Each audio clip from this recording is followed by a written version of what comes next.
तुंगभद्रा नाम की नदी के तट पर एक बड़ा सुंदर नगर था। नगर का नाम क्या है? उत्तम नगर। वहां एक बड़े अच्छे विद्वान पंडित जी रहते हैं जिनका नाम है आत्मदेव। आत्मदेव जी बड़े अच्छे विद्वान हैं और भगवान की कृपा से घर में संपत्ति की भी कमी नहीं है, खूब धन संपत्ति भी है, विद्वान भी है, धनवान भी है। कमी है तो एक चीज की है कि घर में संतान नहीं है। और इनकी जो पत्नी है वो थोड़ी गुस्से वाली, तेज स्वभाव की है, पर पंडित जी इतने सीधे हैं कि उसी से निर्वाह कर रहे हैं। अब जो है संतान नहीं होने के कारण थोड़े दुखी रहते थे, तो इन्होंने अनेक धर्मानुष्ठान किए, पुत्रष्टि किया, गोपाल संतान गोपाल आदि किया, संतान नहीं हुई। और जब बुढ़ापा आने लगा तो मन में इतना अधिक निराशा हो गई कि बिना संतान के तो जीवन बेकार है, धिक्कार है ऐसा जीवन, इससे अच्छा तो मैं कहीं जाके मर जाता हूं। ऐसा सोच करके घर छोड़ के वन में निकल गए। एकांत में निर्जन वन में बैठ के रो रहे थे, सोच रहे थे कि अब तो शरीर त्याग दूंगा। उन्हें रोते देख करके एक महात्मा वहां आए और उन महात्मा ने यति रूप ने, और यति के रूप में कौन था?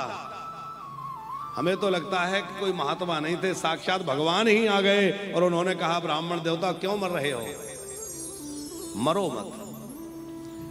अच्छा, या तो संत आए या भगवंत आए, जो भी आए, कैसे क्यों आए? तो अभिषेक जी हमें लगता है कि जो आत्मदेव ने अपने जीवन में सत्कर्म किए थे, उस सत्कर्म ही उसके संत के स्वरूप में आ गए। आप जीवन में जो भी सत्कर्म करते हैं वो व्यर्थ नहीं जाता। जब भी आप किसी विशेष संकट की स्थिति में होंगे, वो आपके सत्कर्म किसी न किसी रूप में सामने आ जाएंगे आपकी रक्षा करने के लिए। बहुत बढ़िया तरीके से संत ने समझाया, उन महात्मा ने समझाया। मुंचा ज्ञानम प्रजारूपम वलिष्ठा कर्मणो गति विवेकम तु समासाद्य त्यज संसार वासना। संसार की वासना का त्याग करो। अरे ब्राह्मण देवता, ये कर्मों की गति बड़ी गहन है। अब हम लोग अपने पिछले कर्मों को नहीं देख पा रहे हैं, इसलिए हमें लगता है कि हमने तो कुछ गलत किया ही नहीं है, हमें इतने दुख क्यों मिल रहे हैं, हे भगवान हमें इतने दुख क्यों दिए। अरे भगवान को क्या पड़ी आपको दुख देवे? भगवान तो किसी को दुख देते ही नहीं है, वो तो सुख रूप है, सबको सुख ही लौटाते हैं।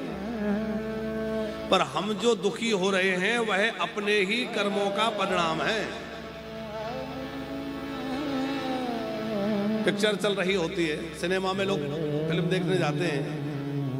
अब कोई आदमी देर से पहुंचा और पिक्चर प्रारंभ हो गई, स्टार्ट हो गई। तो पिक्चर स्टार्ट हो गई तो वहां देखा कि कोई व्यक्ति किसी को लूट करके, किसी के साथ कुछ बुरा करके भागा। तमाम लोग उसके पीछे भाग रहे हैं। अब वो जो लेट आया था वो कब आया? जब उसने देखा कि सब लोग एक व्यक्ति के पीछे भाग रहे हैं और उसको पकड़ के उसकी पिटाई कर रहे हैं। तो सब तो ताली बजा बजा के हंस रहे हैं, अच्छा हुआ इसने बहुत गड़बड़ की थी, अब पकड़ में आ गया। और जो बाद में आया था वो दुखी हो रहा है, वो क्या सोच रहा है? बहुत बुरा हो रहा है, बेचारे इतने सारे लोग मिलके एक को मार। अब उसको क्योंकि पहले वाली फिल्म पता नहीं है ये पहले क्या करके आया है। ठीक वही हम लोगों की स्थिति, हमें अपनी पुरानी फिल्म याद नहीं है कि हम पहले क्या क्या करके आए हैं। पर जो कुछ हो रहा है वह हमारे कर्मों का ही फल हमारे सामने है। न राई घटे न तिल बढ़े, इसमें कोई, हाँ भगवान कृपा कर दे तो घट सकता है, संत कृपा कर दे तो घट सकता है। पंकज जी, संत कृपा कर दे तो प्रारब्ध बदल जाता है कि नहीं? पूज्य श्री मनुक पीठ वाले पूज्य महाराज श्री जी अपने गुरुजी के जीवन की घटना सुनाते हैं कि दिल्ली का एक व्यक्ति, दोनों दंपत्ति आए और पूज्य भक्तमाली जी विराजे थे, तो भक्तमाली जी के यहाँ आके वो जोर जोर से रोने लगा। अब वो अधेड़ व्यक्ति रो रहा था, तो महाराज जी को कुछ लगा। महाराज जी ने कहा रोता क्यों है, क्या हुआ? किसी ने कहा महाराज जी क्या बताएं, इनके एक ही पुत्र था और वो किसी दुर्घटना में मारा गया, मृत्यु हो गई। बहुत ज्यादा दुखी हैं, अंदर से बहुत परेशान हैं, आपके आशीर्वाद के लिए आए हैं, तो आप इनको आशीर्वाद दीजिए, कुछ ऐसा कहिए जिससे इनके मन को संतोष हो, शांति हो। ये घटना आपने सुनी होगी, पहाड़ी बाबा के समय की। तो महाराज जी ने कहा कि क्यों रोता है? अरे बालक चला गया और हो जाएगा, बालक चला गया कोई बात नहीं और हो जाएगा। उसने कहा महाराज जी क्या करें और हो जाएगा? अब नहीं हो सकता, क्योंकि मेरी पत्नी के गर्भाशय में कोई विकृति आ गई थी, तो डॉक्टरों ने उसका जो है बच्चादानी ही निकाल दी। अब बच्चादानी निकल गई, अब तो संतान होने की कोई संभावना नहीं रही। तो पहाड़ी बाबा की बात है। तो पूज्य महाराज जी ने क्या कहा, ये बताओ संत बड़े हैं कि डॉक्टर? नहीं, भगवान बड़े हैं कि डॉक्टर बड़े हैं? बोले महाराज जी बड़े तो भगवान ही हैं। बोले जब मैंने कह दिया ना कि हो जाएगा तो हो जाएगा। अब वो व्यक्ति बड़ा पढ़ा लिखा था, पर भरोसा नहीं कर पा रहा था कि भाई महाराज जी तो कह रहे हैं हो जाएगा, पर डॉक्टरों ने बच्चादानी निकाल दी, अब कोई संभावना बची नहीं। पर भगवान की ऐसी कृपा भाई कि कुछ समय के बाद, कोई साल डेढ़ साल बाद, उनके यहाँ एक बेटी का जन्म हो गया। ये वैज्ञानिकों के लिए भी बड़ा चमत्कार का, डॉक्टरों के लिए चमत्कार का विषय था कि ऐसा कैसे हो सकता है। ये बहुत पुरानी घटना नहीं है, अभी पहाड़ी बाबा के समय की घटना है। कितने वर्ष पुरानी होगी? 35-40 वर्ष पुरानी घटना है, बनी घटना। फिर वो कुछ दिनों के बाद वो बच्ची को लेकर के आए। फिर बाद में और महाराज जी से आग्रह किया, तो महाराज जी और आशीर्वाद दे बेटा भी हो जाए। तो बाद में एक बेटा भी हुआ, एक बेटी हुई, फिर बेटा भी हुआ। तो अब आप जरा विचार करो कि संतों का आशीर्वाद कैसा विधान बदल सकता है। तो आत्मदेव जी के सामने वह आए और उन्होंने समझाया, मुंचा ज्ञानम प्रजारूपम बलिष्ठा कर्मणो गति। कर्मों की गति बड़ी गहन है, ज्यादा चक्कर में मत पड़ो। देखो हम जो चाहते हैं वो मिल जाए तो भगवान की कृपा है, और हम जो चाहते हैं वो न मिले तो भगवान की इच्छा है, और जो राम जी चाहें उसी में मौज करना चाहिए। ज्यादा दुराग्रह करना ठीक नहीं है, और जो दुराग्रह करता है वो भक्त नहीं हो सकता, और जो भक्त होगा वो दुराग्रही नहीं हो सकता। हठ नहीं। बहुत समझाया तो आत्मदेव जी बोले कि देखो बच्चा नहीं होगा, संतान नहीं होगी तो श्राद्ध कौन करेगा, तर्पण कौन करेगा, जल कौन देगा। अरे बाप रे, कहां इन बातों में उलझाए। अरे ऐसा आवश्यक नहीं है कि संतान हो, श्राद्ध करे तब सदगति हो। बिना संतान के भी सदगति हो सकती है। सत्कर्म करो, भजन करो। पर आत्मदेव जी का बस एक ही आग्रह कि नहीं, मुझे तो संतान चाहिए। तो सन्यासी जी को दया आ गई। उन्होंने कहा ये फल ले जाओ, पत्नी को खिला देना, और पत्नी इसको खाने से गर्भणी होगी और संतान हो जाएगी। फल लेकर के आए। अब यहाँ एक और समझने जैसी बात है कि जो बातें सन्यासी जी ने समझाई थी वो समझ में आ जाती तो क्या घर में धुंधकारी की समस्या होती? आपने आगे कथा सुनी है कि धुंधकारी घर में हुआ, तो धुंधकारी वाली समस्या घर में क्यों आई? क्योंकि सन्यासी जी की बात नहीं मानी। और बाद में इसी तरह गोकर्ण जी ने समझाया, गोकर्ण जी की बात समझ में आ गई, क्योंकि तब तक सर पे पड़ चुकी थी। लाकर पत्नी को फल दिया, उसने फल गाय को खिलाया, वो षड्यंत्र किया, पति को धोखे में रखा, मैं गर्भिणी हूं महाराज, मुझे लाभ हो गया। और धीरे धीरे समय बीता। पंडित जी तो कोई यज्ञ अनुष्ठानों में बाहर घूमा करते थे, उन्हें सूचना मिली आप पिता बन गए हैं, बहुत प्रसन्न हुए, खूब बड़ा उत्सव किया। घर आए, उत्सव हुआ। अब बच्चे का नामकरण करना चाहते थे, तो वो तो नाम रखना चाहते थे कि मेरा नाम आत्मदेव है, तो पुत्र का नाम ब्रह्मदेव, ज्ञानदेव, कोई बढ़िया नाम रखूंगा। और पत्नी ने क्या कहा, अजी कष्ट मैंने सही है तो नाम भी मैं ही रखूंगी। बोले रख दो। क्या नाम रखा गया? बोले मेरा नाम धुंधली है, बेटे का नाम धुंधकारी। ठीक है देवी। धीरे धीरे समय बीता। 3 महीने बाद उस गाय ने भी एक सुंदर बालक को जन्म दिया, जिस गाय ने वो फल खाया था। त्रिमासे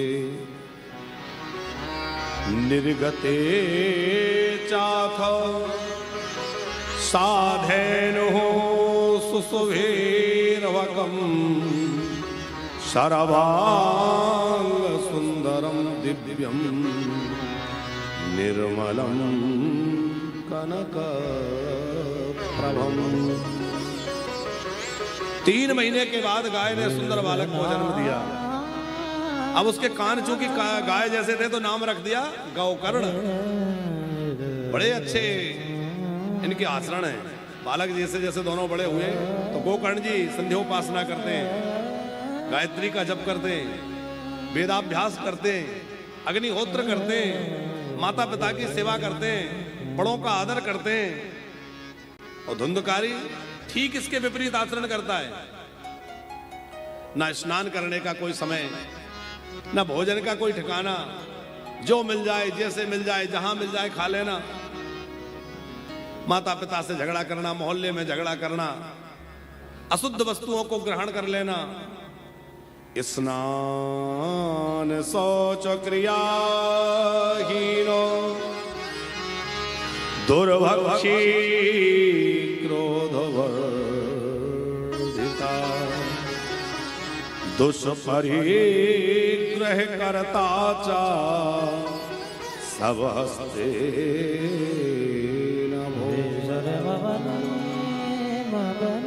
न नहाने धोने का ठिकाना, न भोजन का कोई नियम। अच्छा, हम लोग ये समझें कि हमारे आचरण कहीं धुंधकारी से तो नहीं मिल रहे।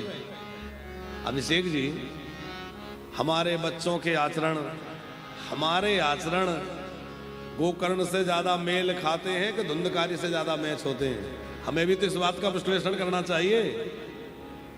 आज हमारे घरों में बच्चों की क्या हालत है? ना समय से सोना, ना समय से उठना, ना समय से स्नान करना, ना समय से भोजन करना। जो मिल जाए जहां मिल जाए रास्ते चलते भी खा रहे हैं। आजकल तो वो बाजारों का खाना पीना और चल गया, ऑनलाइन ऑर्डर वाला। अब कहां बना, कैसे बना, किसने बनाई, किस तरह उस अन्न को उसने तैयार किया होगा? क्या उसने उसमें कोई शुद्धता का विचार रखा होगा? अरे उससे भी बड़ी आज जो विडंबना है वो ये है कि तरह तरह के जिहाद चलाए जा रहे हैं। थूक जिहाद तक तो ठीक था, अब तो मूत्र जिहाद तक सुना है कि चालू कर दिया है लोगों ने। और ढाबों के, रेस्टोरेंट के नाम उन्होंने ऐसे रख रखे हैं जिसमें लोग भ्रमित हो जाएं, ये न समझ पाए कि ये किसी सनातनी का ढाबा है कि किसी गैर सनातनी का है। ओ मिलेक्स उसमें जो है अशुद्ध वस्तुएं मिला करके हम लोगों को खिला पिला दे रहे हैं। अब बताओ, जब दूषित अन्न खाएंगे, दूषित वस्तुएं खाएंगे तो क्या हमारी बुद्धि नष्ट नहीं हो जाएगी? विवेक नष्ट नहीं हो जाएगा? फिर कहेंगे महाराज जी बच्चे बात नहीं सुनते, बच्चे गलत रास्ते पर चले गए। अरे उनका खान पान ठीक नहीं है, आपने बचपन से उन पर ध्यान नहीं दिया। अब उनका खान पान ऐसा है तो आचरण भी ऐसे ही होगा, विचार भी वैसे ही होंगे। यदि आप चाहते हैं कि उनका आहार, उनका व्यवहार अच्छा रहे तो उनका आहार अच्छा बनाइए, शुद्धता के साथ, पवित्रता के साथ। पर अब ये तो सब केवल चर्चा में रह गया है। सब हस्तेन भोजनम, इसकी व्याख्या एक आचार्य जी कर रहे थे, बहुत अच्छे पंकज जी, कि सब हस्तेन भोजनम लिखा है यहाँ। अर्थ इसका सीधा तो यह है कि मुर्दे से छुआ अन्न भी खा लेता है। तो क्या मुर्दे को छुए हुआ अन्न खा लेता होगा? बोले हो सकता है उसकी बुद्धि इतनी नष्ट हो गई कि वो ऐसा भी अपवित्र अन्न खा लेता हो। लेकिन सब हस्त का उन्होंने एक अर्थ ये किया कि जो हाथ परोपकार नहीं करते वह भी मुर्दे के हाथ के समान है। जो हाथ परोपकार के कार्य में नहीं उठते, परहित सरस धर्म नहीं भाए, परहित सरस धर्म नहीं भाई, पर पीड़ा सम नहीं अधमाए, पर पीड़ा सम नहीं अधमाई, पर पीड़ा सम। चंदन बाद में लगा, हमारी उंगली में पहले लग गया कि नहीं? दूसरा उदाहरण हम अब आपको दें। हमने लोगों को वृंदावन वास देने का मन में सोचा कि चलो लोगों को ब्रजवास कराएं। हम तो भोपाल में रहते थे, हमें भी ब्रजवास नहीं था, पर मन में भाव आया कि लोगों को ब्रजवास कराएं, तो लोगों को ब्रजवास तो करा रहे हैं, कराएंगे, पर हमें श्री जी ने पहले ही वृंदावन वास दे दिया, पहले ब्रजवासी बना दिया कि पूरे परिवार को बना दिया। अब तो माताजी पिताजी भी कृपा करके पधार गए, तो इनको भी ब्रजवास हो गया, सब परिवार परिकर सबको भी धीरे धीरे ब्रजवास हो रहा है। तो जो दूसरों को कुछ करने की भावना करता है, दूसरों को तो वो बाद में करेगा, खुद का हित पहले हो जाता है। लेकिन जो खुद के हित के साधन में लगा रहता है, वो खुद का हित भी नहीं कर पाता है। धुंधकारी के दुराचरण से बड़े दुखी हो गए आत्मदेव जी, क्योंकि उनके पवित्र आंगन में आए दिन लोग शिकायत लेकर आने लगे, ये शराब पीता है, ये ऐसा करता है, ये वैसा करता है। बहुत दुखी हुए तो एक दिन बेटे को समझाया। अब वो तो दुराचारी था, पिताजी कोई झगड़ा करने लग गया, गाली गलौज करने लग गया, मारपीट तक आ गया। बहुत दुखी होकर आत्मदेव जी रो रहे थे। गोकर्ण जी ने देख लिया तो गोकर्ण जी ने एकांत में समझाया, पिताजी क्यों रोते हो? बोले क्या करें बेटा, तेरा ये भाई बहुत दुष्ट है, इसके दुराचरण से मैं बहुत दुखी हूं। गोकर्ण जी ने कहा, पिताजी आपको लगता है कि आपके दुख का कारण ये बेटा है? बोले हाँ यही लगता है, आप तो उस समय भी रो रहे थे जब ये नहीं था। बोले हाँ रो तो रहे, तो इसका मतलब ये सीधा सा है कि ये आपके दुख का कारण नहीं है, क्योंकि यही दुख का कारण होता तो आप तो इसके ना जन्म नहीं हुआ था तब भी रोते थे, तब भी दुखी थे। इसका सीधा मतलब है कि आपकी आसक्ति आपको दुखी कर रखी है, और जब तक संसार में आसक्ति रहेगी कि ये मेरा है, ये मेरा है, ये मेरा है। अच्छा, आसक्ति शब्द जो है समझने जैसा है। आसक्ति जो आ तो सकती है पर जल्दी जा नहीं सकती है। आसक्ति आ तो जल्दी जाती है पर जाती जल्दी नहीं है। ये मेरा, ये मेरा, ये मेरा। असारः खलु संसारो दुख रूपी विमोह का, सुतः कस्य धनम कस्य स्नेहवान ज्वलते निशम। भैया ना किसी का बेटा, ना किसी की बेटी, ना किसी का पति, ना किसी की पत्नी, ये सब मोह का संसार है। स्नेहवान ज्वलते निशम। स्नेहवान मतलब, स्नेह माने होता है प्रेम, लेकिन स्नेह माने घी भी होता है। स्नेह माने घी भी होता है, चिकनाई, स्निग्धता, चिकनापन। ये जो दीपक जलता है तो दीपक कब तक जलता है? जब तक उसमें तेल होगा। जैसे ही तेल समाप्त होगा या घी समाप्त होगा तो दीपक का जलना। हम लोगों का अंदर हृदय कब तक जल रहा है? जब तक संसार में स्नेह है। जिस दिन संसार का स्नेह समाप्त हो जाएगा, जलना समाप्त हो जाएगा साहब, जलना उसी दिन बंद हो जाएगा। स्नेहवान ज्वलते निशम न चेन्द्रस्य सुखाम किंचन न सुखाम चक्रवर्तिना सुखमस्ति विरक्तश्च मुनिरेकांत जीवना। इस संसार में सुखी कौन है? बोले एकांतवासी मुनि। न राजा सुखी है, न महाराजा सुखी है, न कोई सुखी है जो एकांत में रह के भजन कर रहे हैं। केवल वही भगवान के भक्त सुखी हैं।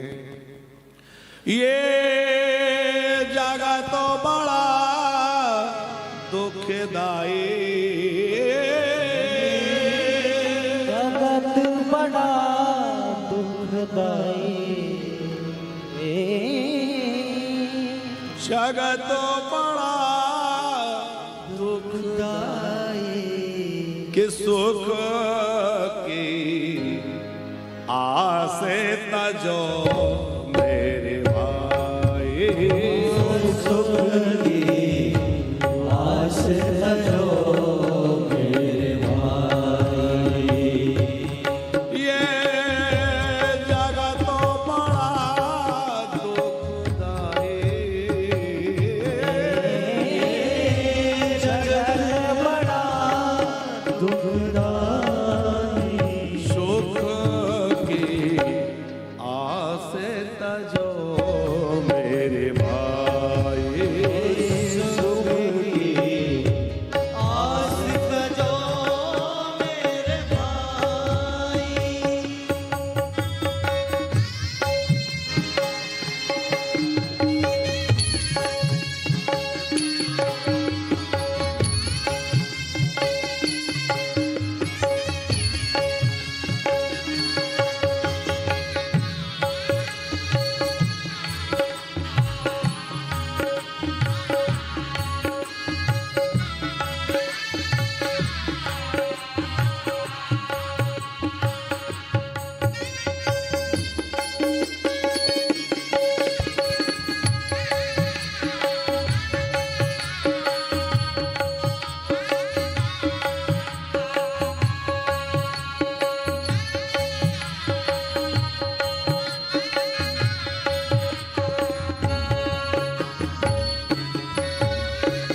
झूठे रिश्ते झूठे नाते किसका कौन हुआ है, प्यार किसका कौन हुआ है, ओ प्यारे किसका कौन हुआ है, प्यार किसका कौन हुआ है।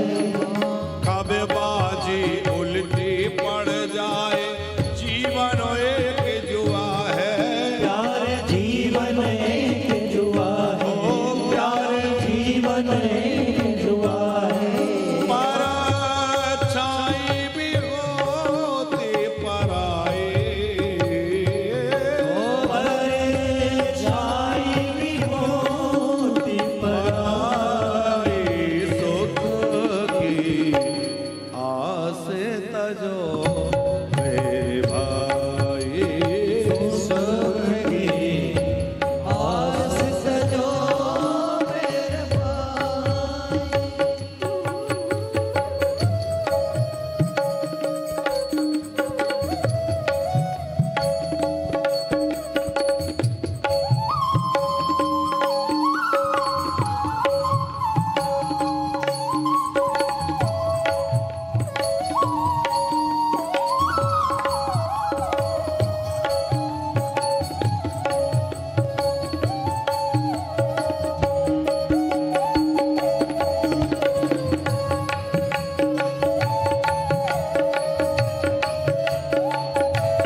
प्रभु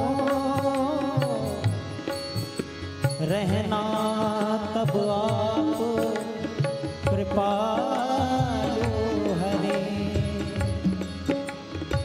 पाप विनाशक मोहन नाम जपे उसका भवताप करे। हो तुम एक हमारे प्रभु, हो तुम एक हमारे प्रभु। अब कौन हमें भव पार करे। कृष्ण करो कृपा इतनी, भव सागर से यह नाव तरे। भव सागर से यह नाव तरे। जगत बड़ा दुखदाई, जगत बड़ा दुखदाई। सुख के आस तजो मेरे भाई। सुख की आस तजो मेरे भाई।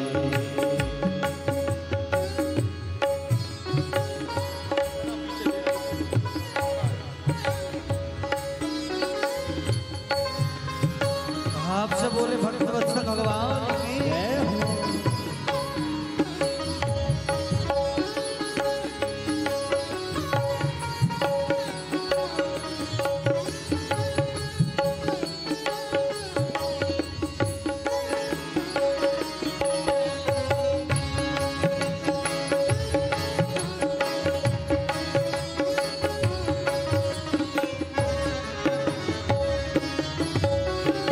जग से झूठी आशा तज के राम भरोसे रह लो।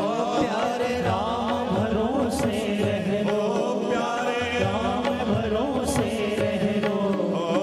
मनमोहन को हो, मनमोहन का बना के प्रेम उसी से कर लो। प्यारे प्रेम उसी से कर लो। प्यारे प्रेम उसी से कर लो। श्री राम चरण सुखदाई। श्री राम चरण सुखदाई। शोक की आस तजो मेरे भाई। सुख की आस तजो मेरे भाई। ये जगत बड़ा दुखदाई। जगत बड़ा दुखदाई। शोक की आस तजो मेरे भाई। शोक की आस तजो मेरे भाई। शोक की मेरे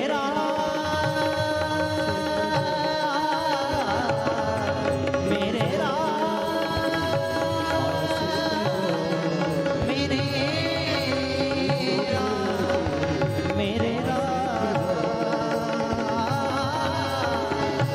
श्री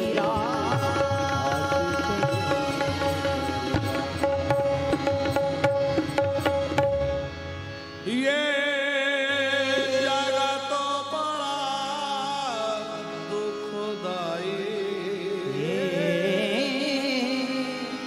जगत बड़ा दुखदाई। सुख की आस तजो मेरे भाई। देहे स्तिमांसि रुधिरे व्यमतिं त्यजन्त्वं जाया सुता सदा ममता विमुञ्च पश्यानिशं जगदिदं क्षणभङ्गुनिष्ठो वैराग्यरागरसिको भवभक्तिनिष्ठो वैराग्य राग रसिको श्री गौकर्ण जी महाराज बहुत अद्भुत बात कह रहे हैं। देहेस्तिमान सिरुधिरे विमतिम त्यजत्वम। हे पिताश्री, यह देह जो है ये क्या है? ये हड्डी रक्त मांस का ढेर है। इस पर लोग बड़ा अभिमान करते हैं, ये मैं हूं, बड़ा अभिमान होता है। पर एक बात बताओ, इतना अभिमान हम शरीर पर करते हैं, क्या ये हमेशा साथ रहेगा? क्या जैसा था वैसा रहेगा? अभी जैसा है वैसा आगे रहेगा? नहीं रहेगा। कोई सुंदरता का अभिमान करे और रात में सो रहे थे, कोई ऐसा रोग हुआ पूरा मुंह टेढ़ा हो गया, हो जाता है कि नहीं? कोई एक्सीडेंट हो गया, कोई कुछ हो गया, शरीर की सुंदरता पल भर में जाने कहां चली गई। शरीर का जो बल था वह आदमी ये हालत हो जाती है कि व्यक्ति उठा करके पानी नहीं पी सकता, जिसको बड़ा अपने बलवान होने पर अभिमान था। तो भैया ये शरीर हमारा अपना नहीं है, और कब हमको साथ छोड़ देगा ये भी पक्का नहीं है। तो क्या करें? बोले ये शरीर बहुत बढ़िया साधन है, ये जो मिला है इससे बढ़िया बढ़िया काम कर लो। भाई यदि हमें कोई साधन मिल जाए तो बुद्धिजीवी व्यक्ति वो है, बुद्धिमान व्यक्ति वो है जो समय रहते उसको खूब उपयोग कर ले। तो इसका सदुपयोग क्या है? इसका सदुपयोग है इसको परमार्थ में लगाओ, इससे परोपकार करो, दीनों की सेवा करो, हीनों की सेवा करो, गरीब की सेवा करो, गैया की सेवा करो, साधु की सेवा करो, जो भी कर सको इस शरीर का सदुपयोग करो। अच्छा, जब शरीर हमारा नहीं है तो शरीर के नाते रिश्तेदार हमारे कैसे होंगे? कई लोग शरीर को पुष्ट करने में लगे रहते हैं। हमारा शरीर समय से ब्रेकफास्ट होना, समय से ये होना, ये होना, बड़ा लोगों का रहता है। देखो करना चाहिए, लेकिन साधन की ही देखभाल में मत लगे रहो, हैं? उस साधन से कुछ कमाई भी करो। जैसे अभिषेक जी, किसी व्यक्ति ने एक ऑटो रिक्शा खरीदा या ई रिक्शा खरीदा। अब ई रिक्शा किसके लिए खरीदा? चलो वृंदावन में चलाएंगे, कुछ इससे 2-4 पैसा कमाएंगे, परिवार चलेगा। तो साधन तो उसने खरीदा कमाई करने। अब कमाई ना करके वो साधन की देखभाल में लगा रहे, उसी की धूल पहुंचता रहे, उसके बस डेंटिंग पेंटिंग करता रहे, उसी की देखभाल करता रहे और सब उसी में समय बर्बाद करता रहे, तो फिर साधन का लाभ क्या मिला? बेकार रहा लेना। अरे उससे कुछ कमाई करो भाई, साधन लिया उसका उपयोग करो। तो ये शरीर एक साधन है, और ये साधन मिल गया तो इसी की देखभाल में लगे हैं, बढ़िया इसी पे तमाम तेल मालिश करने में, जाने क्या क्या क्रीम मालिश करने में लगे हैं। अरे इस शरीर का सदुपयोग करो। हम मशीन को बढ़िया रखो ताकि वो काम कर सके, इसको खिलाओ पिलाओ बढ़िया रखो, पर इसी में मत लगे रहो। क्या करो? इसका सदुपयोग करो, हाथों से सेवा करो। अरे वाणी की सेवा कर दो, किसी से मीठा बोल जाओ। कई बार तो लोग बोलते हैं ऐसे लगता है कांटे चल रहे हैं। अरे मीठा तो बोल सकते हैं। न शरीर हमारा है और न शरीर के संबंधी हमारे हैं। शरीर में अहमता और संसार में ममता। अच्छा, शरीर में जब तक अहमता रहेगी तब तक संसार में ममता बनी रहेगी। कुछ चीजें ऐसी हैं जो हमेशा साथ ही रहती हैं। जैसे अष्टवसु है, वो हमेशा साथ रहते हैं। अश्विनी कुमार देवताओं के जो वैद्य हैं पंकज जी, वो कभी अकेले नहीं आते।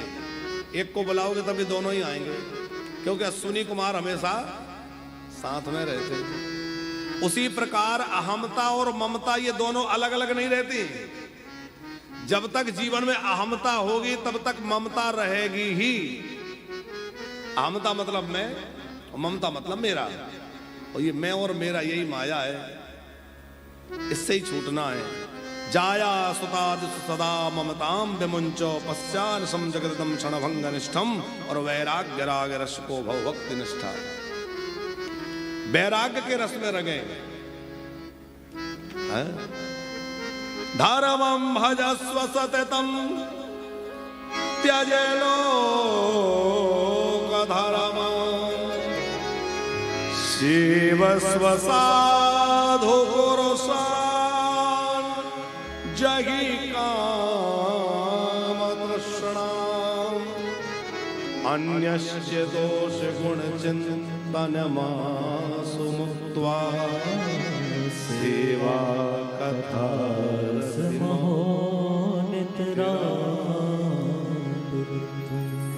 सेवा कथा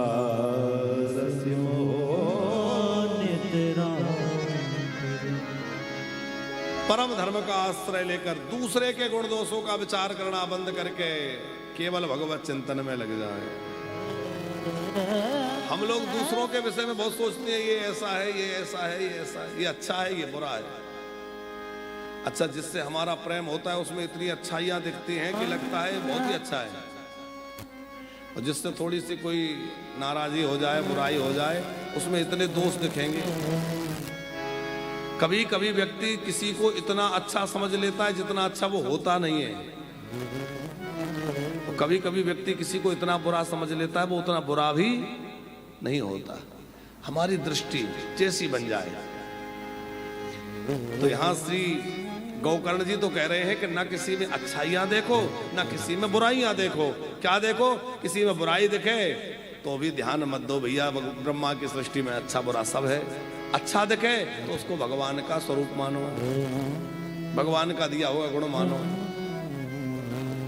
माता जी, जैसे किसी को बहुत अच्छा कुछ गाना आता है, बजाना आता है, तो उसमें उसकी विशेषता मत देखो। किसकी? बोले वाह मेरे ठाकुर, तूने इसको क्या कलाकारी दे रखी है, वाह मेरे प्रभु तूने इसको क्या गुण दे रखा है। तो उसमें, उस गुण में भी भगवान का स्वरूप देखो। कोई बहुत सुंदर वस्तु दिखे, कोई सुंदर स्त्री दिखे, सुंदर पुरुष दिखे, तो क्या समझो? वाह मेरे मालिक। हमारे इसी वृंदावन के एक संत थे, मथुरा से लौट रहे थे। पुराना समय, बैलगाड़ी से लोग चलते थे, और तांगा गाड़ी, शायद घोड़ा गाड़ी से चल गए थे, घोड़ा गाड़ी से आ रहे थे।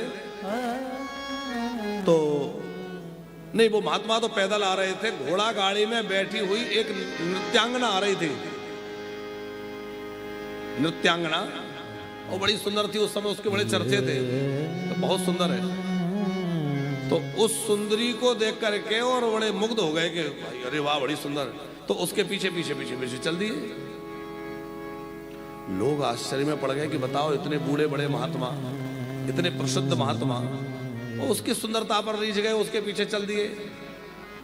तो किसी ब्रजवासी ने पूछ दिया, बाबा कहाँ है गयो, कहाँ भयो? बाबा ने क्या कहा? बाबा ने कहा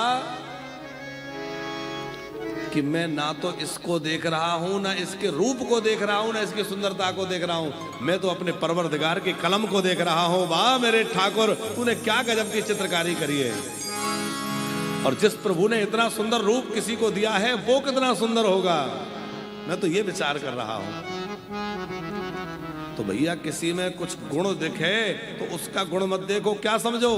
वाह मेरे मालिक, क्या तूने अद्भुत कलाकारी करी है, इतना बढ़िया उपदेश दिया। क्या करें? बोले सेवा कथा रसमहो नितराम तवत्व। गोकर्ण जी कह रहे हैं, पिताजी भगवान की कथा सुनो, संतों की सेवा करो, साधु पुरुषों का संग करो।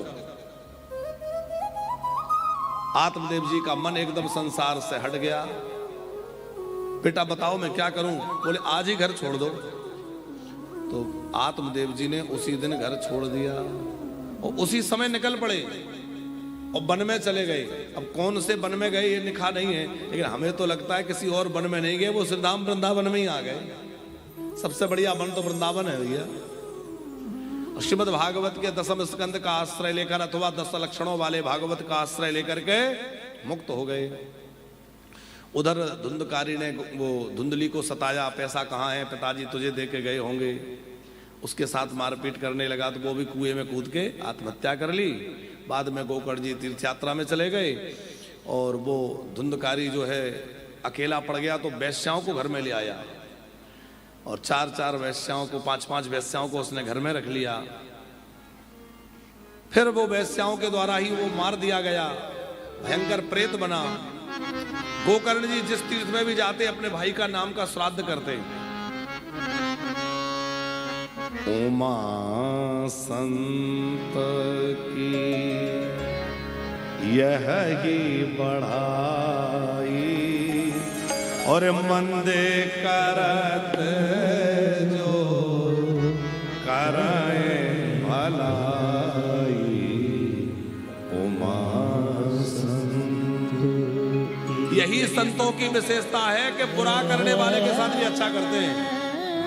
अब आप विचार करो कि जिस धुंधकारी ने पिताजी के साथ मारपीट करी, माताजी के साथ मारपीट करी, पंकज जी, क्या उस धुंधकारी ने कभी गोकर्ण जी को नहीं भला बुरा कहा होगा? क्या उनके साथ दुर्व्यवहार नहीं किया होगा? किया होगा।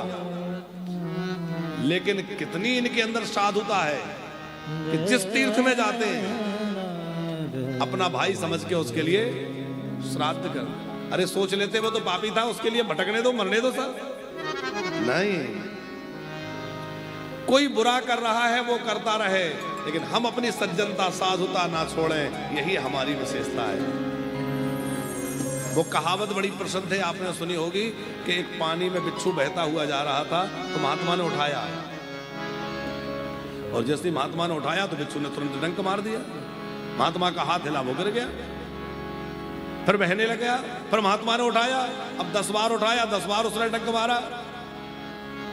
लोगों ने कहा महात्मा बड़ा पागल है, अरे बहने तो मरने दो। महात्मा बोले देखो भैया, वो अपना काम कर रहा है, मैं अपना काम कर रहा हूं। उसका काम है कि कोई उसको छेड़े तो वो डंक मार दे, और मेरा काम है कि बहते हुए को देखूं, किसी दुखी को देखूं तो उसकी सहायता करूं। वो अपना काम नहीं छोड़ रहा, मैं अपना काम कैसे छोड़ दूं? ये तो मेरा धर्म है। लोग बुरा करें तो हम भी बुरे हो जाएं, ये बात सही नहीं है। टिट फॉर टैट, जैसे को तैसा है, ये जो कहावत है हमें तो नहीं ठीक लगी। अरे भैया, जो जैसा है उसको वैसा बना रहने दीजिए, पर हम अपनी सज्जनता साधुता ना छोड़ें। हमारे अंदर जो साधुता है, सज्जनता है, वह बनी रहे। और आप ध्यान रखिएगा, यदि किसी ने आपके साथ बुरा किया है, बहुत गंभीर बात कह रहे हैं पंकज जी, आपके साथ किसी ने गलत किया, आपने उसका उत्तर दे दिया, भगवान कहेंगे कोई बात नहीं, आपस में निपट लो। लेकिन किसी ने आपके साथ अनुचित कार्य किया और आपने उसका उत्तर नहीं दिया, तो फिर उसका उत्तर कोई और देगा। यदि आपने उत्तर दे दिया, भगवान कहेंगे कोई बात नहीं, निपटो आपस में। पर आपके साथ किसी ने दुर्व्यवहार किया, कुछ गलत किया, अनुचित किया, और आप कुछ ना बोले, तो फिर उत्तर आपने नहीं दिया, तो उसका उत्तर, उसको प्रतिकार जो मिलेगा वो वहां से मिलेगा। साहब आप निश्चिंत हो जाइए, जो कुछ करना है मेरे मालिक को करना है, मैं क्यों इसके। अपनी साधुता का मत त्याग करिए, अपनी सज्जनता का त्याग मत करिए। उमा संत की यह ही बढ़ाई और मंदे करत जो करे भलाई। उमा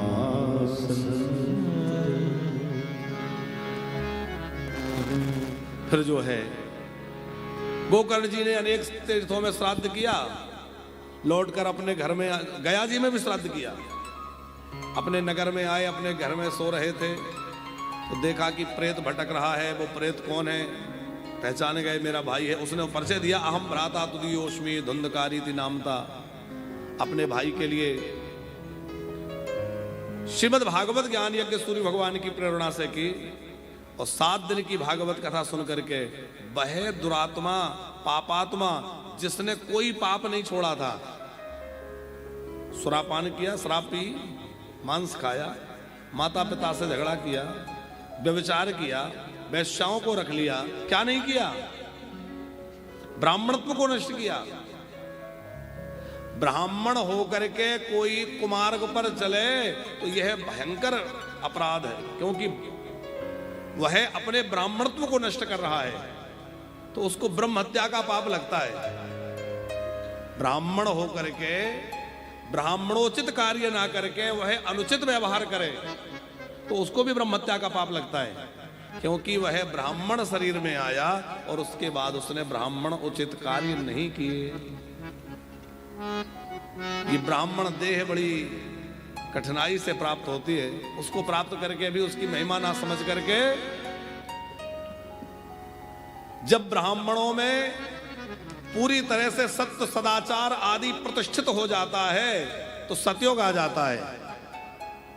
जब ब्राह्मणों में सत्य आदि होने के साथ साथ तप तो रहता है पर थोड़ा कम होता है तो द्वापर युग, दो त्रेता आ जाता है, पर उनकी स्थिति और कुछ कम होती है तो द्वापर आ जाता है। और ब्राह्मणों का तप आदि जब कम होता है तो कलयुग आ जाता है, और यदि ब्राह्मणत्व नष्ट हो जाए तो ही कलयुग का अंत हो जाएगा। भैया ये पृथ्वी टिकी है तो ब्राह्मणों के आधार पर, उनके तप के आधार पर, उनके भजन के आधार पर, इसलिए ब्राह्मणों को अपना साधन, अपना ब्राह्मणत्व सुरक्षित रखना चाहिए। लेकिन धुंधकारी ने अपने ब्राह्मणत्व को नष्ट कर दिया था। श्रीमद् भागवत का अद्भुत महात्मा कि भागवत के कथा श्रवण से वह धुंधकारी श्रद्धा पाप मुक्त होकर के विमान में बैठ करके भगवान के धाम को चला गया। धन्या भागवती वार्ता प्रेत पीड़ा विनाशनी तप सप्ताहो अपि तथा धन्या कृष्ण लोक फल प्रदा। भागवत की महिमा गान करते हुए धुंधकारी भगवत धाम गया।